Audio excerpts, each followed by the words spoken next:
బాధ్యత మనకుంటే భవిష్యత్తు భావితరానికి బాగుంటుంది.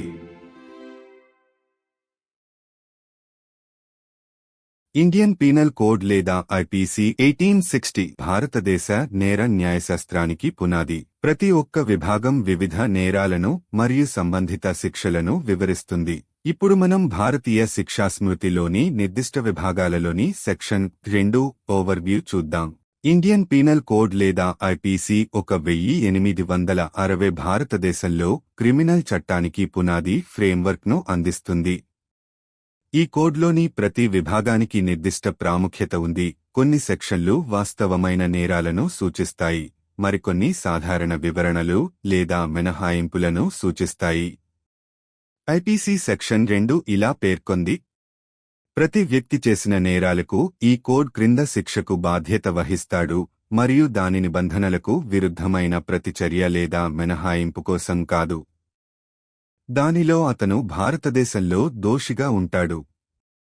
వివరణాత్మక వివరణ 1. చట్టబద్ధత సూత్రం. సెక్షన్ 2 యొక్క సారాంశం చట్టబద్ధత సూత్రంలో ఉంది. ఇది నేరన్యాయశాస్త్రం యొక్క మూలస్తంభం. చట్టం ద్వారా స్పష్టంగా నిషేధించబడినంతవరకు ఏ చర్య లేదా మినహాయింపు శిక్షించబడదని సూత్రం నొక్కి చెబుతుంది. సరళంగా చెప్పాలంటే, ఐపీసీ లేదా భారతదేశంలో అమలులో ఉన్న ఏదైనా ఇతర చట్టం ప్రకారం ఒక చర్య నేరంగా నిర్వచించబడకపోతే ఒక వ్యక్తి దానికి శిక్షించబడడు. ఐపీసీ యొక్క సెక్షన్ 2 ఐపీసీ యొక్క నిబంధనలకు విరుద్ధంగా ఉన్న చర్యలు లేదా లోపాలను మాత్రమే శిక్షకు దారితీస్తుందని స్పష్టం చేయడం ద్వారా ఈ భావనను సంగ్రహిస్తుంది. 2. నిర్వచించిన అధికార పరిధి. శిక్షార్హమైన చర్యలు లేదా తప్పులు తప్పనిసరిగా భారతదేశంలో జరిగి ఉండాలని ఈ విభాగం యొక్క పదాలు పేర్కొంటున్నాయి. ఇది భౌగోళికంగా ఐపీసీ యొక్క అధికార పరిధిని పరిమితం చేస్తుంది. ఇది ప్రాదేశికంగా కట్టుబడి ఉందని నిర్ధారిస్తుంది. ఈ నియమానికి మినహాయింపులు ఉన్నప్పటికీ, ప్రధానంగా విదేశాలలో భారతీయ పౌరులు చేసిన నేరాల విషయంలో ప్రాథమిక ఆలోచన ఏమిటంటే, ఐపీసీ ప్రధానంగా భారత భూభాగంలో చేసిన చర్యలకు వర్తిస్తుంది. 3. బాధ్యత పరిధి. సెక్షన్ 2 యొక్క మరొక కీలకమైన అంశం సంభావ్య బాధ్యత పరంగా దాని విస్తృత స్వీప్. ప్రతి వ్యక్తి యొక్క ఉపయోగం వారి జాతీయత, జాతి, కులం లేదా మతంతో సంబంధం లేకుండా అన్ని వ్యక్తులకు చట్టం విశ్వవ్యాప్తంగా వర్తిస్తుందని నిర్ధారిస్తుంది. అందువల్ల భారతీయ పౌరులు మరియు విదేశీయులు ఇద్దరూ భారతదేశంలో నేరాలకు పాల్పడినప్పుడు ఐపీసీ యొక్క నిబంధనలకు లోబడి ఉంటారు. 4. అంచనాకు భరోసా. కోడ్ యొక్క నిబంధనల ప్రకారం వ్యక్తులు మాత్రమే శిక్షించబడతారని చెప్పడం ద్వారా సెక్షన్ 2 న్యాయ వ్యవస్థలో ఊహాజనితతను నిర్ధారిస్తుంది. ఎలాంటి చర్యలు క్రిమినలాంక్షలకు దారితీస్తాయో ప్రజలకు తెలియాలి. ఈ నిబంధన వ్యక్తులు తమ చర్యల యొక్క సంభావ్య చట్టపరమైన పర్యవసానాల గురించి తెలుసుకుంటారని లేదా కనీసం తెలుసుకునే మార్గాలను కలిగి ఉంటారు నిర్ధారిస్తుంది. చట్టం ఏకపక్షం కాదు అనే ఆలోచనను బలపరుస్తుంది. 5. రెట్రోస్పెక్టివ్ శిక్షకు వ్యతిరేకంగా రక్షణ. సెక్షన్ 2 యొక్క డిక్లరేషన్లో అంతర్లీనంగా రెట్రోస్పెక్టివ్ శిక్ష నుండి రక్షణ ఉంటుంది. ఇది చట్టబద్ధత సూత్రంతో ముడిపడి ఉంది. ఒక వ్యక్తి చేసిన సమయంలో నేరం కాని చర్య కోసం శిక్షించబడదు.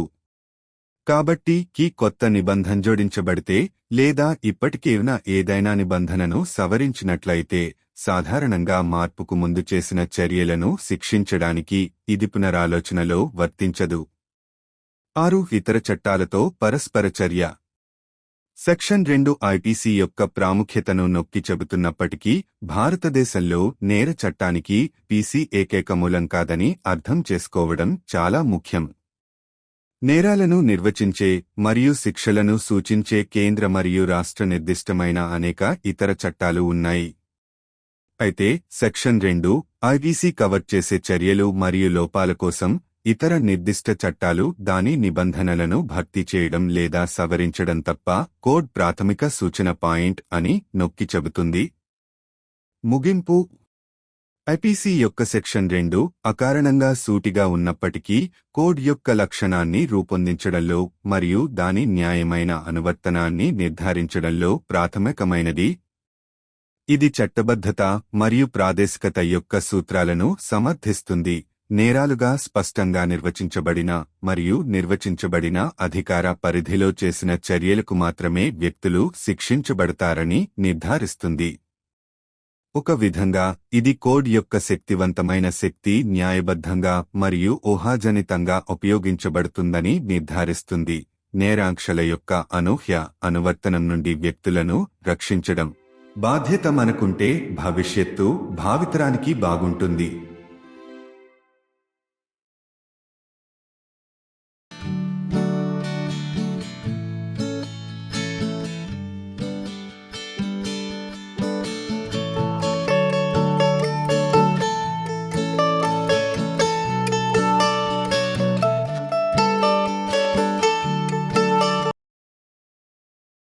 भारतीय दंड संहिता या आईपीसी 1860 भारतीय आपराधिक न्यायशास्त्र की नींव है.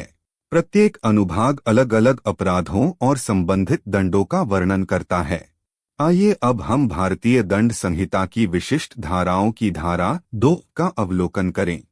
भारतीय दंड संहिता 1860 आईपीसी 1860 भारत में आपराधिक कानून के लिए मूलभूत ढांचा प्रदान करती है. इस संहिता के प्रत्येक अनुभाग का विशिष्ट महत्व है. कुछ अनुभाग वास्तविक अपराधों को निर्धारित करते हैं, जबकि अन्य सामान्य स्पष्टीकरण या अपवाद बताते हैं. आईपीसी धारा 2 में कहा गया है, प्रत्येक व्यक्ति इस संहिता के तहत दंड के लिए उत्तरदायी होगा, अन्यथा इसके प्रावधानों के विपरीत प्रत्येक कार्य या चूक के लिए नहीं, जिसके लिए वह भारत के भीतर दोषी होगा. विस्तृत विवरण. 1. वैधता का सिद्धांत. धारा 2 का सार वैधता के सिद्धांत में निहित है, जो आपराधिक न्यायशास्त्र की आधारशिला है. सिद्धांत इस बात पर जोर देता है कि किसी भी कार्य या चूक को तब तक दंडित नहीं किया जा सकता जब तक कि इसे कानून द्वारा स्पष्ट रूप से निषिद्ध न किया गया हो. सरल शब्दों में, यदि किसी कार्य को आईपीसी या भारत में लागू किसी अन्य कानून के तहत अपराध के रूप में परिभाषित नहीं किया गया है, तो किसी व्यक्ति को इसके लिए दंडित नहीं किया जा सकता है. आईपीसी की धारा 2 इस अवधारणा को यह स्पष्ट करके बताती है कि केवल वे कार्य या चूक जो आईपीसी के प्रावधानों के विपरीत हैं, सजा का कारण बन सकते हैं. 2. परिभाषित क्षेत्राधिकार. अनुभाग की शब्दावली निर्दिष्ट करती है कि दंडनीय कार्य या चूक भारत के भीतर होनी चाहिए. यह भौगोलिक रूप से आईपीसी के अधिकार क्षेत्र को सीमित करता है. यह सुनिश्चित करता है कि यह क्षेत्रीय रूप से बाध्य है. हालांकि इस नियम के अपवाद हैं. मुख्य रूप से विदेश में भारतीय नागरिकों द्वारा किए गए अपराधों के मामलों में मूल विचार यह है कि आईपीसी मुख्य रूप से भारतीय क्षेत्र के भीतर किए गए कृत्यों पर लागू होता है. 3. दायित्व का दायरा. धारा 2 का एक अन्य महत्वपूर्ण पहलू संभावित दायित्व के संदर्भ में इसका व्यापक दायरा है. प्रत्येक व्यक्ति का उपयोग यह सुनिश्चित करता है कि कानून सभी व्यक्तियों पर उनकी राष्ट्रीयता, नस्ल, जाति या पंथ की परवाह किए बिना सार्वभौमिक रूप से लागू होता है. इस प्रकार जब भारतीय नागरिक और विदेशी दोनों भारत के भीतर अपराध करते हैं, तो वे आईपीसी के प्रावधानों के अधीन होते हैं. 4. पूर्वानुमान सुनिश्चित करना. यह कहते हुए कि व्यक्तियों को केवल संहिता के प्रावधानों के अनुसार दंडित किया जा सकता है, धारा 2 कानूनी प्रणाली में पूर्वानुमेयता सुनिश्चित करती है. लोगों को पता होना चाहिए कि किन कार्यों के कारण आपराधिक प्रतिबंध लग सकते हैं. यह प्रावधान सुनिश्चित करता है कि व्यक्ति अपने कार्यों के संभावित कानूनी परिणामों के बारे में जागरूक हैं, या कम से कम उनके पास जागरूक होने के साधन हैं, इस विचार को पुष्ट करते हुए कि कानून मनमाना नहीं है. 5. पूर्वव्यापी सजा के खिलाफ संरक्षण. धारा 2 की घोषणा में पूर्वव्यापी सजा के खिलाफ सुरक्षा निहित है. यह वैधता के सिद्धांत से जुड़ा है। किसी व्यक्ति को ऐसे कार्य के लिए दंडित नहीं किया जा सकता जो उसके किए जाने के समय अपराध नहीं था। इसलिए यदि आईपीसी में कोई नया प्रावधान जोड़ा जाता है या किसी मौजूदा प्रावधान को संशोधित किया जाता है, तो इसे आम तौर पर परिवर्तन से पहले किए गए कृत्यों को दंडित करने के लिए पूर्वव्यापी रूप से लागू नहीं किया जा सकता है। 6 अन्य कानूनों के साथ परस्पर क्रिया। जबकि धारा 2 आईपीसी के महत्व को रेखांकित करती है, यह समझना महत्वपूर्ण है कि आईपीसी भारत में आपराधिक कानून का एकमात्र स्रोत नहीं है। केंद्र और राज्य विशिष्ट कई अन्य कानून हैं जो अपराधों को परिभाषित करते हैं और दंड निर्धारित करते हैं। हालांकि धारा 2 इस बात पर जोर देती है कि आईपीसी के अंतर्गत आने वाले कृत्यों और चूकों के लिए संहिता प्राथमिक संदर्भ बिंदु है, जब तक कि अन्य विशिष्ट कानून इसके प्रावधानों को ओवरराइड या संशोधित नहीं करते हैं।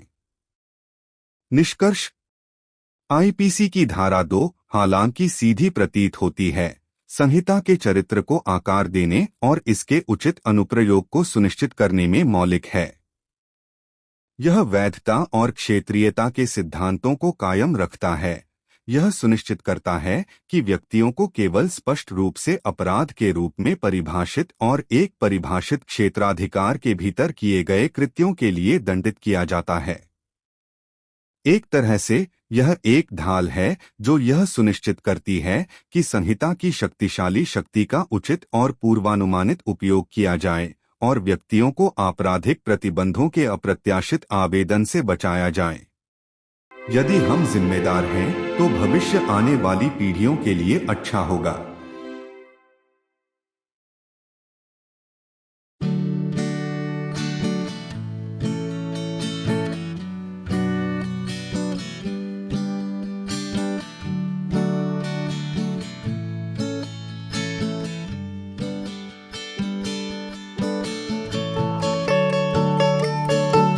Indian Penal Code or IPC 1860 is the foundation of Indian criminal jurisprudence. Each section describes different offences and corresponding punishments.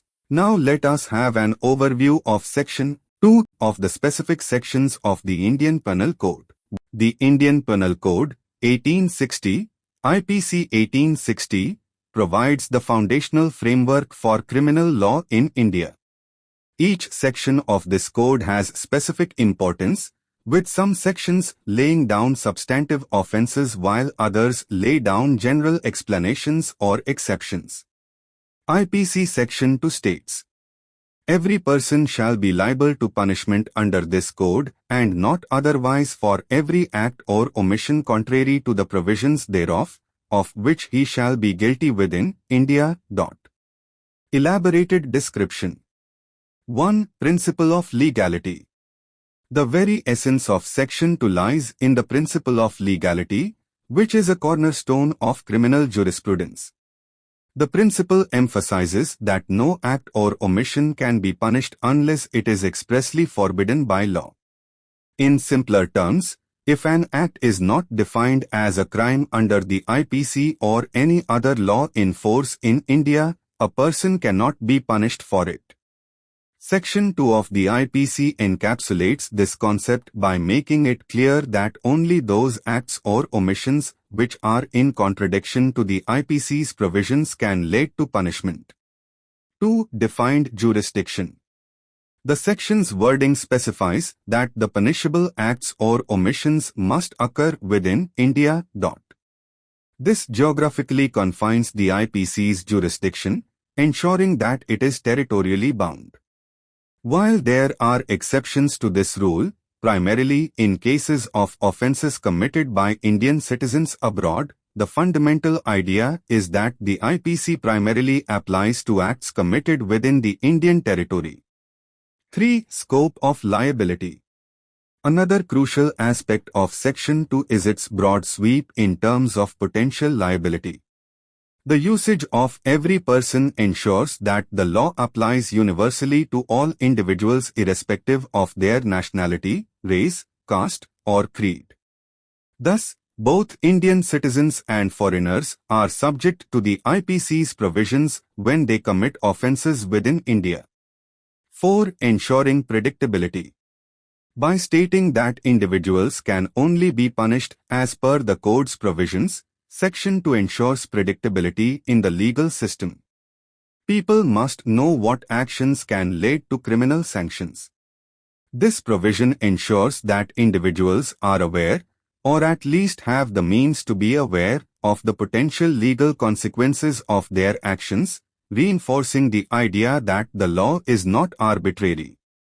5. Protection against retrospective punishment. Implicit in Section 2's declaration is the protection against retrospective punishment. It ties in with the principle of legality. A person can't be punished for an act that wasn't a crime at the time it was committed. So, if a new provision is added to the IPC or any existing provision is modified, it generally cannot be applied retrospectively to punish acts committed before the change. 6. Interplay with other laws. While Section 2 underscores the IPC's importance, it's crucial to understand that the IPC is not the sole source of criminal law in India. There are several other laws, both central and state-specific, that define offences and prescribe punishments. However, Section 2 emphasizes that, for acts and omissions covered by the IPC, the Code is the primary reference point, unless other specific laws override or modify its provisions. Conclusion. Section 2 of the IPC, while seemingly straightforward, is fundamental in shaping the Code's character and ensuring its just application. It upholds the principles of legality and territoriality, ensuring that individuals are only punished for acts clearly defined as offences and committed within a defined jurisdiction. In a way, it's a shield that ensures that the Code's mighty force is wielded justly and predictably, protecting individuals from the unpredictable application of criminal sanctions. If we are responsible, the future will be good for the future generations.